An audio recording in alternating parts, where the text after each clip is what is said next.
We are live on Proline TV, the Lads Football Network, and we are ready to talk about the 2025 college football season. And why not kick it off with the defending champs, the Ohio State Buckeyes, and the last college football analyst that I spoke to regarding the 2024 season. Of course, that was because they were in the national championship game. And that is Kevin Noon from Buckeye Huddle. Kevin, thanks for doing this. Absolutely. All right, Kevin. So last time I spoke with you, there was a lot to be happy about on Buckeye Nation. They win a national championship. So a lot's changed, though, and not surprising. Usually when teams win national championships, there's a veteran president, what it was with the Ohio State Buckeyes. So there's going to be a lot of newness to this Ohio State team. Yet, you look up, and as far as Vegas is concerned, they are the team to beat as far as college football championship futures. Matter of fact, they'll be playing the team that they consider the second team to beat, Texas, on week 1, which would be interesting. We'll get to that a little bit later on. But as far as all the changes, let's start, I guess, with the coaching staff. What's the biggest changes that we have to keep an eye on for the staff, as well as maybe scheme changes? Yeah, the biggest changes are going to be the loss of the coordinators. Chip Kelly has moved on to the Las Vegas Raiders, and Jim Knowles has moved on to Penn State. And we'll start with Chip Kelly. Obviously, that was a big move for Ohio State to pick him up when they did. He was formerly the head coach at UCLA. Did people expect that to be a one-year rental? Maybe. Maybe 2, maybe 3, 1. Well, it is what it is. He got a big deal to be the Vegas OC now at this point. So we go back to a familiar name as offensive coordinator with Brian Hartline becoming the OC. Now, he was named OC a couple of years ago, was play calling. Whether or not he was play calling, I tend to think he wasn't. He's the play caller now. Ryan Day has had a taste of being kind of more of the CEO head coach. Can he continue to be that guy? Or does a younger coach and Brian Hartline necessitate him to maybe be on the offensive channel a little bit more?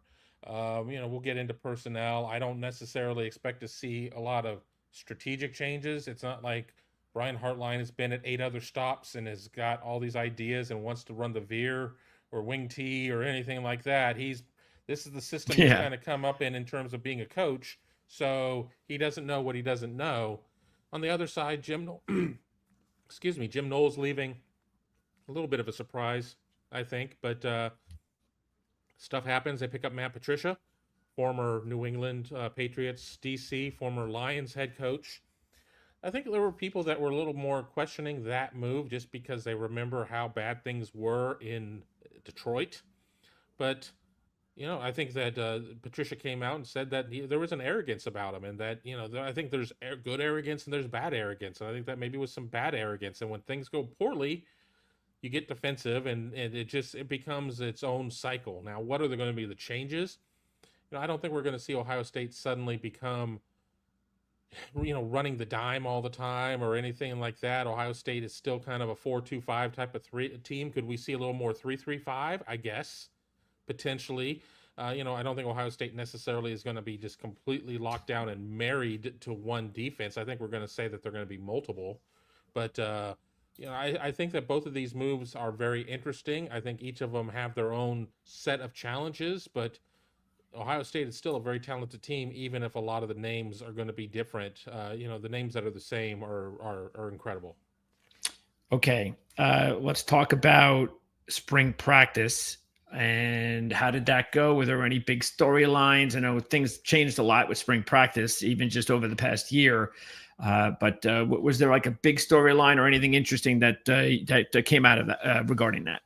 Everybody wants to know who the quarterback is going to be, and that makes sense. Will Howard is now a member of the Pittsburgh Steelers. So now it's Julian Sayin and Lincoln Kienholz with true freshman Tavian St. Clair in the room as well. Let's be real. The defending national champion is probably not going to be starting a true freshman the following season. So, Tavian St. Clair is going to be learning this year. So it's between Sayin and Kienholz. Neither guy really separated from the pack. I don't think there are a lot of people who follow this team closely that think it's not going to be Julian Sayin. He was a one-time Alabama commit. He actually signed and enrolled there. And less than 2 weeks into his time at Alabama, Nick Saban retires and he up and leaves and comes to Columbus. So I think Sayin is going to be your guy, but I don't think Keenholz is as far behind as some others do. Each of them have a lot of similar traits, but certainly are different guys. So what is that going to look like? I think that was the biggest storyline. I think outside of that is just kind of replacing the offense and the defensive lines. You lose guys like you lose Seth McLaughlin, you lose you lose your starting tackle, you lose a lot on your offensive line. On the defensive line, you lose all your once. You lose Jack Sawyer, you lose JT Tuimoloau, you lose all of these guys, you lose Tyleik Williams. What is it going to look like moving forward at those positions? But it's really hard to kind of tell what your line is going to look like in spring ball because everything is just it is what it is. You're not playing full speed. You're not taking guys to the ground, so you just kind of have to kind of go from there. But I wouldn't bet against Ohio State. I'll say that for certain.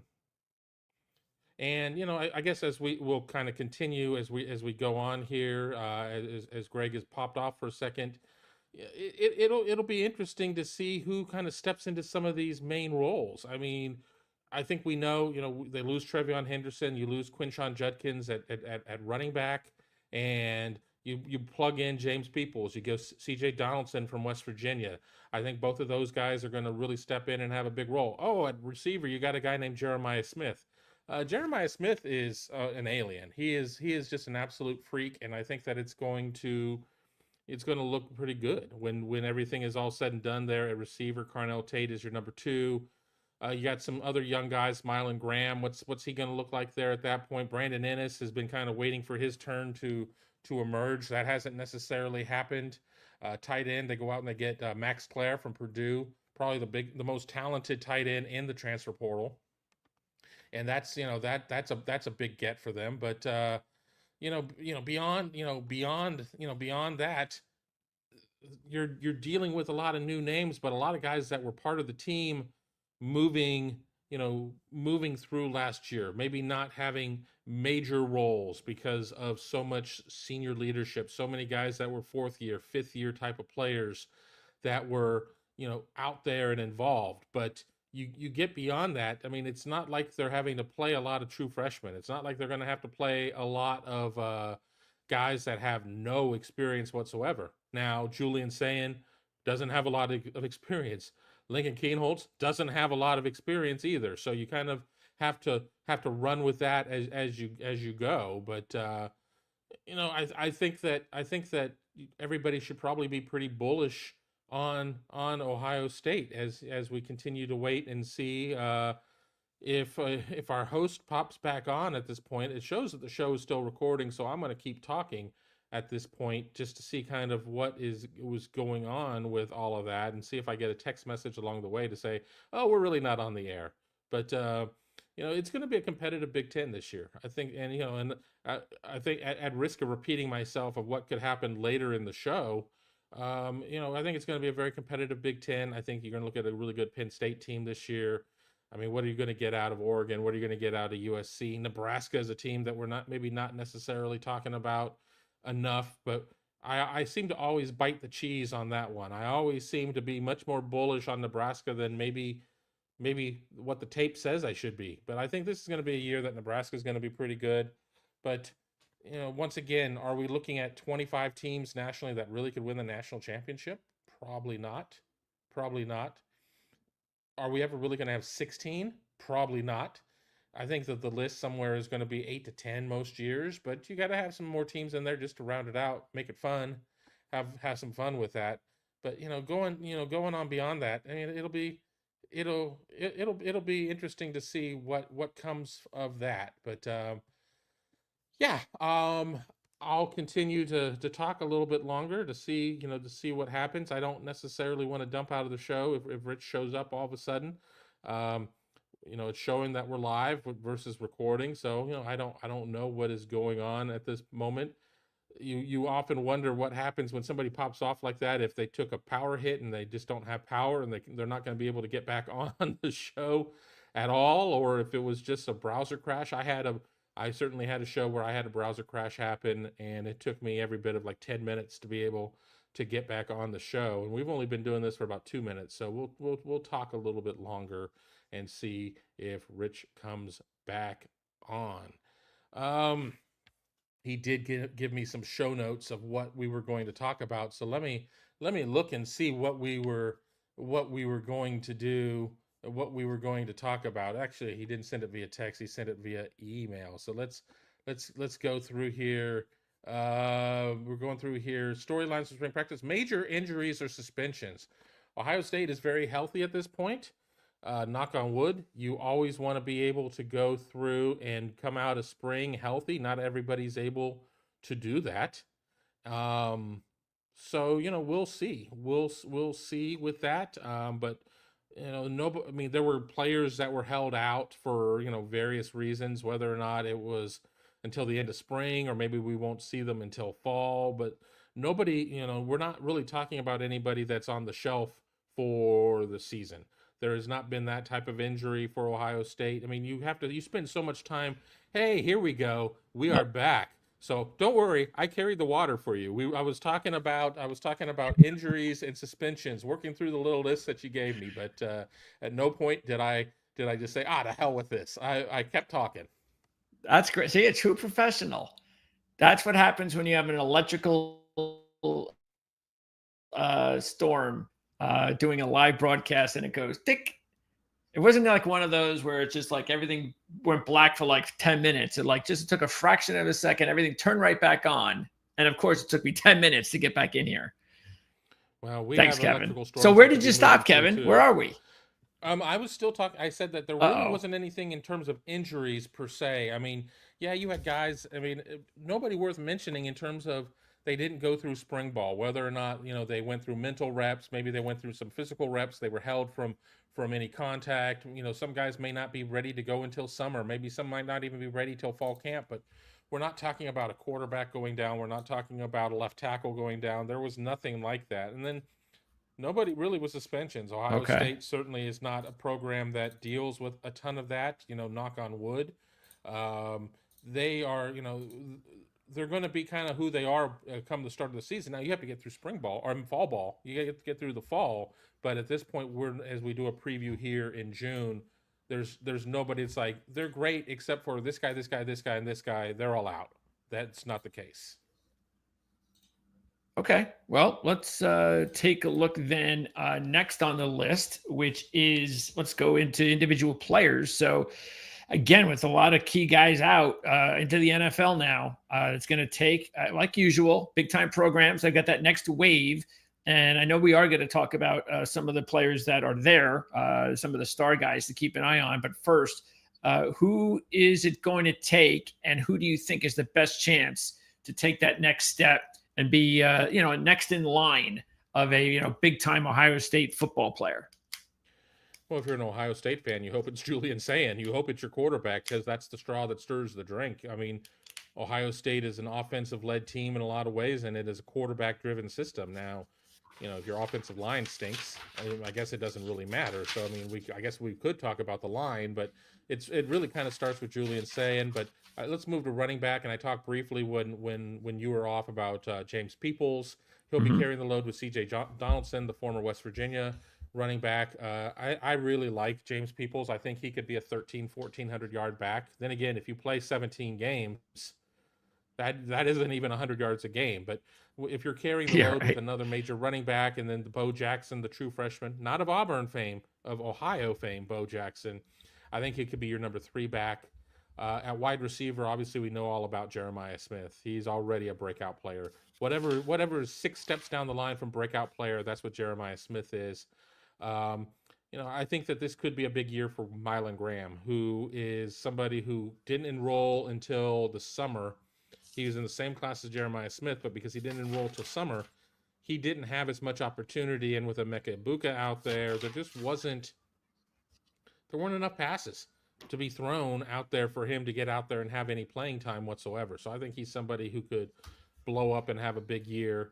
On the defensive side, somebody who I think has already done some big things in their career, but he's a transfer, is Bo Atkinson, who transferred from North Carolina. I think he's somebody that you need to really keep an eye at us now as I see the R lads. Too deep situation. I do think you're going to see him and Kenyatta Jackson kind of be your ones there, with CJ Hicks sliding down from linebacker and Caden Curry. Another name that I don't see on here is Logan George. Oh, there he is on third team. I think he transferred from FCS football. I think he's just one of these guys that is not overly big, but he plays with heavy hands. He's going to be very difficult for teams to slow down. I think that he is going to be a real pain for teams to be able to get out in front of. At linebacker, Arvell Reese is going to be your starting Mike. We were already kind of seeing some good glimpses of him last season. Obviously, Sonny Styles, I feel he's kind of broken out at this point, so I don't need to talk about him. And then, I think that on the defensive backfield, I mean, we know about IGB. We certainly know about Caleb Downs. We've seen Jermaine Matthews. I think that what does Lorenzo Styles Jr. do? He's Sonny's brother. His older brother was a wide receiver at Notre Dame before coming to Ohio State. Ohio State always recruited him at defensive back. I think he's somebody that is, a lot could happen there with him. Another name that I really like, and I'm looking for him, I don't see him at the moment, but my glasses are dirty, is Malik Hartford. I think that he at safety is somebody who could step in and have a pretty nice role. I know they really do love Jalen McLean, I think that you have him on the first and the second team, so I think that you probably need to, on the second team, have Malik Hartford as your second team strong safety. But keep an eye on a lot of the true freshmen, Devin Sanchez and Fahim Delane. I think Sanchez probably has a little bit of a quicker shot at getting at the field, and that's saying a lot, as good as Ohio State's corner play has been. But I think Sanchez is kind of that, in that freak category. So you mentioned Atkinson. Is he the top transfer coming in? I think in terms of, if you're doing an equation of the player, his ability, his position of need, and everything, yes. I mean, you sit there and you look at CJ Donaldson coming over in terms of playing on the at running back. I mean, he's going to spell James Peoples. That's important. I think also, though, if you look at the Rice transfer, Ethan Onawana, I think that he is really important too. I mean, if he comes in and can lock down your left tackle position, what world do we live in where a left tackle transfer who's going to start day one isn't really, really important? So Ohio State isn't a program that goes out and picks up 15, 18, 20 transfers a cycle, but it does a really good job of identifying, the 6 or 7 that it takes what seems like every cycle. And then, I would be remiss if I didn't talk about Max Clare coming over from Purdue at tight end. Ohio State has really got a lot of depth there. Will Kasmerick, the former Ohio University tight end, he played there at Ohio State last year. He had a good season. Jelani Thurman has kind of been the enigma. What is going on with Jelani Thurman? All the talent in the world. He's still, probably, I mean, they do run a lot of 12 personnel. So, I mean, I guess I would consider him a second teamer because they do run so much 12. But, he's somebody I would have expected to have a bigger impact by now. So will this be the year? Okay, so what about any of the players that have left the program? Are they really going to miss anybody as far as transfers? You see, how do I say this and not sound No, not really. And that's not to say that a lot of players who transferred are not very impressive players in their own right. I mean, I wish, the Calvin Simpson Hunts of the world all the success in the world moving forward, but it's not a case of that I'm like, oh wow, Ohio. I mean, I got one. I do have one. Hero Canoe transferring to Texas. That's probably the one that is the most meaningful, just because of Ohio State's lack of depth at defensive tackle. Certainly, Hero Canoe would have helped out a lot. Ohio State has a nice set of first teamers. It starts to get pretty young in the second teamers. Hero Canoe was seeing a decent amount of playing time last year as a rotational player. I think that's the one that if Ohio State could kind of wave a wand and bring him back, I think Ohio State would. Okay. Let's see. And I don't think there's, you went over a bunch of those players already as far as some of the breakout guys. What about Innis? Brendan Innis? I talked about him while you were rebooting the computer at that point. Yeah, I think Brandon Innis I think he's important. he's still, I mean, he is an energy guy. I mean, he is a great kid. He's an energy guy, but obviously you're not putting him on there to take Jeremiah Smith off the field. I mean, but No. you got Carnell Tate, you got some of the young guys, everything else, but where does Ennis really kind of fit into the mix? You've got him listed at Y, and that's fine and everything else, but that's the position I think that's coming off when you're running 12. I mean, I think that your ones are Smith and Tate. I think your twos are going to be Mylan Graham. I think Ennis is in that mix. I mean, I really do like Bryson Rogers with what he's able to do. You do Okay. have Quincy Porter there as a two. I mean, he's probably the most game ready of all of the true freshman receivers that they have. But you sit there and you look at the numbers. It's not like Ohio State has a lot of highly rated receivers, but it doesn't have like 18 receivers on the roster. I mean, they don't have a huge dearth of numbers there. So, it's going to be, everybody's going to have to be ready because there's just not, every guy doesn't have four understudies. It's just not the way that room is set up for them. Yeah, outside those some of the starters there, a lot of the depth looks pretty I mean, young. Dave Adolph. I mean, he may have transferred. I'm not positive. I want to say he transferred, but I'm not positive. He's a walk on. So I mean, you when you already have a walk on your third team at that point, and then Bob Miller, who you have is his backup at 4 on the fourth team, he's somebody who is like a sign and stash. You're gonna have to. It's going to take a couple years to teach him not only how to play receiver, but to kind of really teach him how to play football. He was the quarterback at his high school team, and that's what happens in some teams. You just put your most talented player quarterback, and you kind of see where everything sorts out of there. So they're going to have to teach him how to play wide receiver.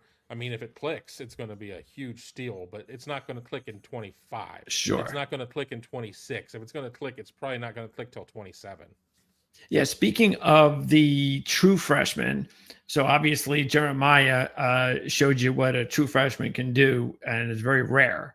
But tell me a little bit about is there one of those guys, not necessarily Jeremiah Smith, but a guy that you think out of all the freshmen, out of all the true freshmen, because St. Clair might be at the top of the list, but he's not going to play like you said. Hopefully, there's no reason for him to play. But is there a guy there that you look at and say, yeah, look out for this guy? He's going to get some playing time.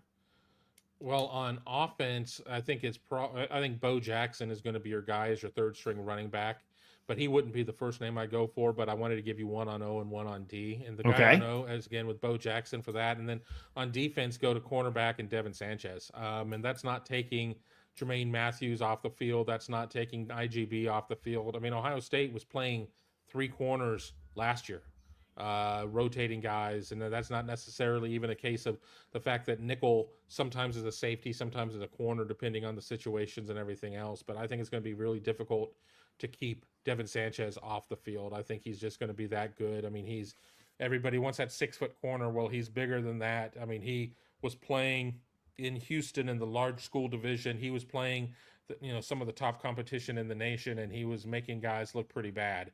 I think that he is somebody that I would probably have circled as my pick to click when it comes to true freshmen. Okay. And so because when we're talking about, and I know every service is different, but Rivals had 3 5-stars. We mentioned St. Clair and Sanchez. I believe Pettyjohn is the other one. Is that pretty much what Ohio State's bringing in, 3 5-stars? It's all subjective. I Yeah, mean, I it's know. really also subjective in 5-stars. I mean, the thing is, it's like, I'm not going to sell on TJ Alford at linebacker. I mean, he was also part of the class, and I felt that he was really talented too. And sometimes it's really difficult to differentiate. Fahim Delane, and according to a lot of services, most of the way was a 5-star. So Okay. there are certainly a lot of guys that are 5-star caliber. I mean, how do you cut off 5 stars at 28 or 32 or 34 guys? I mean, it just depends on which service and how deep they're going to go. I think that some years maybe you only have 20 national 5-star guys, and some years you might have 80. Yeah. But that's not necessarily the way services work, and I'm not here to tell them how to do their business, especially having worked for one of the services for 15 plus years.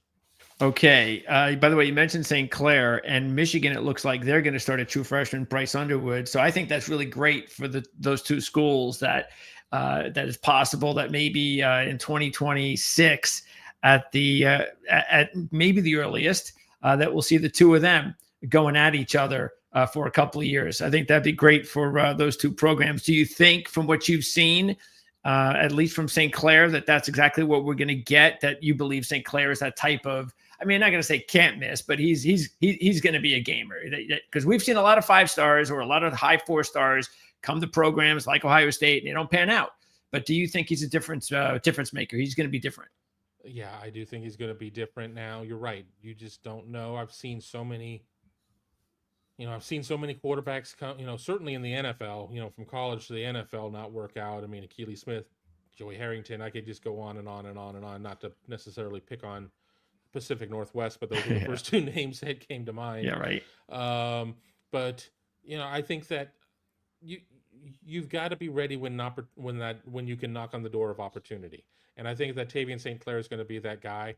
I don't think that opportunity is really going to be there in this 25 cycle, barring something crazy happening. And I'm just going to say this: if Tavian St. Clair is playing extended minutes in 2025, it probably means that things went awry for Ohio State, because that's just not necessarily the plan to play a true freshman. But I watched him go from being one of a couple of really good quarterbacks in the state of Ohio as a junior to really begun by a senior. I mean, in my opinion, he was far and away the best senior quarterback in the state of Ohio. And that's not taking anything away from Ryan Montgomery, who ended up signing with Georgia but suffered an injury. That's not taking anything away from some of the other guys. That's just a testament to how much work Tavian St. Clair put into his craft. Yeah, it's got to be so hard nowadays with the transfer portal to hang on to some of these kids, no matter what the program is. But hey, if St. Clair decides I'm going to Ohio State, even though they've got a couple of good young quarterbacks ahead of me on the depth chart, especially Sayin. And first of all, I love that. I love that competition in a player. But you do wonder. I mean, yeah, it's working out so far for Arch Manning, but that doesn't happen. That's very rare that a player like that caliber decides I'm going to sit for a couple of years and then just bide my time. Do you see a scenario, like, if you had to guess, who do you think is going to be the quarterback in 2026? Do you think it's going to be Sayin? Do you think he's got the talent to definitely be the guy? Or do you think St. Clair at some point, maybe sooner than later, is going to take over that job because he's just too good? There's a lot of extrapolation that I'm having to do there with that, and I'm going to need like a 9.8 from the East German judge on the gymnastics mentally that I'm going to need to do. Not having seen these, I'm going to take the coward's way out and be like, I don't know, because I don't know what does Sayin look like at this point. I mean, that would be his 3rd year, that would be his contract year, versus versus year 2 of Julian Sayin. Now I'll tell you who's going to be the quarterback in 27. In the 27 season, that's going to be St. Clair, unless he like up and leaves or something like that. But I wouldn't, with him being an Ohio kid and everything else, and it's been his dream since he was in a crib to be at Ohio State. I think it's a lot easier to hold on to a guy like that than to hold on to a guy from Texas or Florida or California or Mars. Absolutely. Okay, so let's take a look. Before I let you go, I want to take a look at what we have going on here now. I know it's early, but this is what we do here. Try to get ahead of the game when it comes to things like week 1 matchups. But this is real incredible to have Ohio State and Texas matching up in week 1. Not that this was predicted. Sure, you could have thought that these 2 teams were going to be top 5, top 10 when they decided when to put this together, but still, potentially the 1 versus 2 is what we're going to see right off the bat. Ohio State's a 3-point favorite right now at home. This has got to be just a fantastic way to start the season, isn't it? It is. Of course, Ohio State fans are salty AF that it's going to be a noon game and not a night game, but that's what happens with the Fox deal, and Fox puts its games at noon, and in my mind, it's a 1 versus 2 game. But if you look at some of the magazines, I mean, Ohio State, according to some of the magazines, isn't even the number 1 team in the conference. But you hit the numbers that I listened to a little bit more, and Vegas said that Ohio State is not only the pick to win the Big Ten, but also based on the odds, the betting favorite for winning the Natty and defending the national championship. But that's what happens when you play these types of games. And credit to Texas for scheduling this type of game. Ohio State is constantly scheduling these types of games. Now, there have been years where, for one reason or another, the Washington series fell off the table because Washington joined the Big Ten. There have been some other reasons why some of these series have fallen off in the past, but Ohio State's doing this with a 9-game conference schedule and is playing Texas, and will be doing the same thing next year, but going down to Texas to play the Longhorns. So it'll be interesting. It'll be fun. You'll know where you stand, and the good news is that it's even more evident than ever that one game isn't going to knock you out of the playoffs. Hell, Yes. two games aren't going to knock you out of the playoffs more than likely. Yes. 3, I don't know. You better be damn impressive the rest Yeah. of them and play a grown man schedule the rest of the way. Yeah, you hit it on the head. That's the thing that's going to be great for the fans, is that now maybe there's a little bit more of a reason to just go ahead and play better teams, because you are going to have some more hiccups that you'll be able to deal with because of the way this whole deal is. And of course, we all know this. I mean, this is the crazy thing, is that Ohio State, any other year in the history of college football playoffs, so-called playoffs, would never have had a chance to compete for a national championship after they lost to Michigan. So this is the new college football, and I think it's great. Obviously, Ohio State fans do. So here's another question, because I brought this up with some it might have even been one of my partners here at Proline, either Jim or Mark, but I brought up the fact that, hey, Ohio State fans, they were really upset at that Michigan loss compared to winning a national championship. And there might be still some, diehard fans that think that that's more important than winning a national championship. Now that the team won a national championship, we've had a few months, and I guess the fans are starting to get a little bit more used to it. What do you think? Do you think it's still like 50-50? Do you think it's, oh, no, most of the fans nowadays understand championships more important than just one game? If Ohio State doesn't beat Michigan this year, I don't know if there are enough national championships that Ohio State could win this year to pacify a lot of fans, because it's about time. It's about time for Ohio State to win the game and win the Sure. Big Ten and everything else. I think that in people's real, honest, cognitive heart of hearts, they know that you're playing for national championships. But I'm 53, and I'll be the first to admit I didn't grow up watching Ohio State. I didn't grow up watching Michigan either. So no, let's not start any rumors about me. But I think we've been told that the goals are beating Michigan, winning the Big Ten, and winning the Rose Bowl.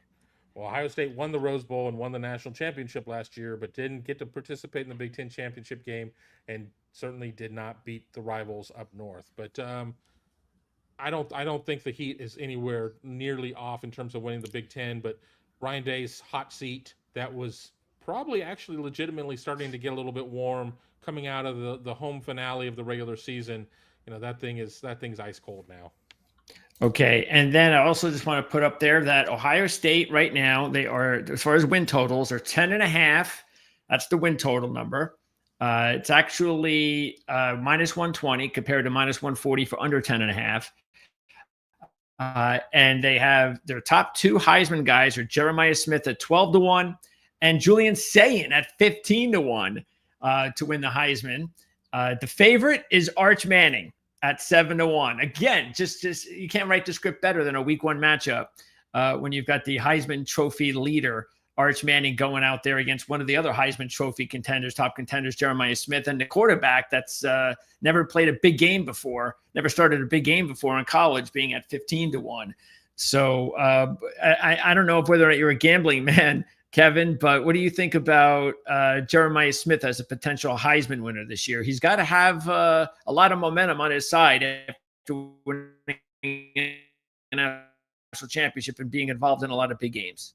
Right, exactly. I've been known to place a bet or two. I was an Andy Pajes home run away from going plus 1,600 on a parlay last night, so I'm pissed off about that one still. That would have been nice to come home hitting the other 2 legs on it on a same game parlay. But it's hard to win the Heisman as a non-quarterback. Yeah. So 12-1 feels like, I don't know if I'm getting enough value there. Because it's just not that this is a super deep year at quarterback across the nation, in my opinion. Obviously, you got Arch. Obviously, there's some people that are in love with Garrett Nussmeier at LSU. I'm not necessarily feeling it. There are even other people, and I'm kind of rolling my eyes about Carson Beck at Miami. He couldn't do it at Georgia. Why does anybody think he's going to be able to do it at Miami? But I think JJ is probably by far the best bet for Ohio State players. The problem is when you have a guy at 12-1 and a guy at 15-1, and if they both operate as expected, you're going to steal Yeah, votes from each other, because they're going to be people say, well, I'm not, I mean, especially out of the Midwest region, since it's regional voting, I'm not going to vote for, for two guys on Ohio State, so sure. we'll see. But I think that you're always, at least as long as Ryan Day is involved with the team, you're always going to see Ohio State quarterback TBD somewhere inside of the 20-1 bubble. Yeah, I actually think 10.5 minus 120 going any over is not a bad wager. A lot's going to depend on that first game, no question about it, because it's not an easy schedule. Most of it after that is all Big Ten. But Michigan, obviously the last game of the season. So if Ohio State were to lose that first game, then you're in a situation where you definitely have to beat Michigan and then on the table as well. And then you've got the playoffs. So actually, I think that's regular season. I'm not sure. Is it regular season? I think it is. But anyway, the fact is, I don't think it's a bad wager considering that's the team to beat and when the season begins. But we'll talk more about that as we get closer to the start of the season here on ProLine TV. We're going to have more of these interviews on our Lads Football Network, of course, especially with Kevin. I look forward to maybe getting the time in about, it was still about a couple months away before the big game, right around 2 months exactly. So hopefully we'll get a chance to talk that week. Maybe we could do a little bit of a Texas-Ohio State preview, Kevin. And I know it's kind of early, but I figured it's going to get really, heavy with interviews and your schedule once we get into practice and everybody's gearing up and excited in August. So I hope this was a lot better for us to get a jump start in this. And again, I think it's great that you were the first interview here for us this season after the great job you did for us last year, coming back each and every week during the playoffs. We really appreciate that and really appreciate this as well. Yep. And by the way, links in the description of the on-demand video. You could check. Yes. And check that out. Everything that you want to know regarding Kevin, as far as where to find him at Buckeye Huddle and on his social media platforms will be in the description area of this video. So that's going to wrap it up for Kevin Noon. I'm Greg DePalma. Thanks for tuning in. And thanks for bearing with me for not being around